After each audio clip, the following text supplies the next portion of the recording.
നാടെങ്ങും തെരഞ്ഞെടുപ്പ് ആവേശത്തിലാണ്. അടൂർ പള്ളിക്കൽ പഞ്ചായത്തിലാണ് നമ്മളിപ്പോൾ ഉള്ളത്. തെരഞ്ഞെടുപ്പ് വിശേഷങ്ങൾ പങ്കുവെക്കാൻ വേണ്ടി ഡിവൈഎഫ്ഐയുടെ പത്തനംതിട്ട മുൻ ജില്ലാ സെക്രട്ടറി ജി കൃഷ്ണകുമാറും ഇവിടെ സ്ഥാനാർത്ഥിയാണ്. ഈ പഞ്ചായത്തിൽ മത്സരിക്കുന്നുണ്ട്. അതുതന്നെ എങ്ങനെ പോകുന്നു തെരഞ്ഞെടുപ്പ് പ്രചാരണമൊക്കെ? തെരഞ്ഞെടുപ്പ് വലിയ ആഹ്ലാദത്തോടു കൂടിയാണ് പോകുന്നത്. ഇപ്പം നമുക്ക് തെരഞ്ഞെടുപ്പ് ആഹ്ലാദമാകാൻ കാരണം കേരളത്തിലെ ഇടതുപക്ഷ ജനാധിപത്യ മുന്നണിയുടെ ഗവൺമെൻറ്റിൻ്റെ പ്രത്യേകത തന്നെയാണ്. കഴിഞ്ഞ 10 വർഷമായി ഇടതുപക്ഷ ജനാധിപത്യ മുന്നണി ഗവൺമെൻറ് കേരളത്തിൽ പ്രവർത്തിക്കുന്ന ഈ നാട്ടിലെ സാധാരണപ്പെട്ടവന് വേണ്ടി മാത്രമാണ്.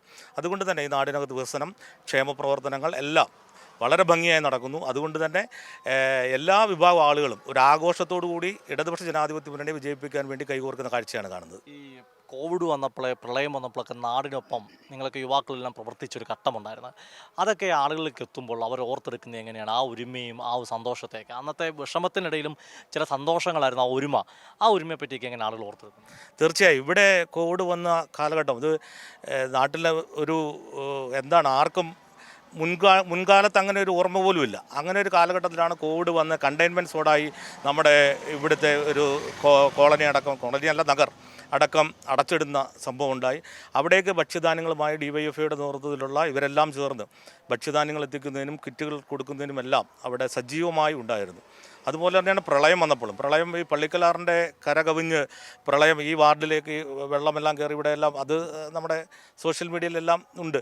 ഞാനടക്കമുള്ള ആളുകൾ ഇവരുടെ എല്ലാം നേതൃത്വത്തിലാണ് നമ്മൾ അവരുടെ എല്ലാ സാധനങ്ങളെല്ലാം അവരെല്ലാം മാറ്റി താമസിപ്പിക്കാൻ വേണ്ടിയുള്ള പ്രവർത്തനം നടത്തിയത്. തെരഞ്ഞെടുപ്പിൽ എന്തായാലും ചർച്ചയാവുന്ന വികസനം തന്നെയാണ് മുന്നോട്ട് വെക്കുന്നതാണോ?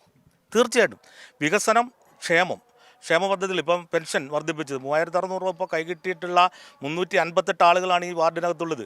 അവരുടെ സന്തോഷം പറഞ്ഞറിയിക്കാൻ കഴിയാത്തതാണ്. അവർക്ക് ആ സന്തോഷം അവർ വോട്ടായി രേഖപ്പെടുത്തുമെന്നാണ് കരുതുന്നത്.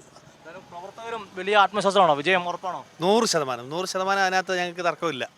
കാരണം ഈ സ്കൂൾ, ഈ പെരിങ്ങനാട് എന്ന് പറയുന്ന ഈ ഗ്രാമപ്രദേശത്തെ ഈ സ്കൂളിൻ്റെ വികസനത്തിന് ജി കൃഷ്ണകുമാറണ്ണൻ സ്കൂളിൻ്റെ PTA പ്രസിഡൻ്റായിട്ടായിരിക്കുമ്പോഴാണ് 5 നില കെട്ടിടം മുമ്പ് 5 നില കെട്ടിടത്തിൻ്റെ 6 കോടി രൂപയ്ക്ക് ഇത്രയും വലിയ വികസനം നടത്തിയത് കൃഷ്ണകുമാറൻ്റെ PTA പ്രസിഡൻ്റായിരിക്കുന്ന കാലഘട്ടത്താണ്. ഈ നാടിൻ്റെ എല്ലാ വികസനങ്ങളിലും എല്ലാ കാര്യങ്ങളിലും രാപകലില്ലാതെ ഓടി നടന്ന എല്ലാവരുടെയും ആവശ്യത്തിനായിട്ട് ഓടി നടക്കുന്ന ഒരു വ്യക്തിയാണ് കൃഷ്ണകുമാറിനോട് ഞങ്ങൾ എല്ലാവരും എന്ന് വെച്ചാൽ രാഷ്ട്രീയം മറന്നിട്ട് എല്ലാ രാഷ്ട്രീയത്തിലുള്ളവരും, ചെറുപ്പക്കാരും പ്രായമായവരും മുതിർന്നവരും എല്ലാം രംഗത്തിറങ്ങിയിരിക്കുകയാണ്. അണ്ണൻ വൻ ഭൂരിപക്ഷത്തിൽ തന്നെ ജയിക്കും, അതിനകത്ത് യാതൊരു സംശയവും വേണ്ട. കൂടുതലുള്ളവർക്ക് വലിയ ആത്മവിശ്വാസമില്ല. എന്തായാലും ആശംസകൾ നേരുന്നു. ക്യാമറമാൻ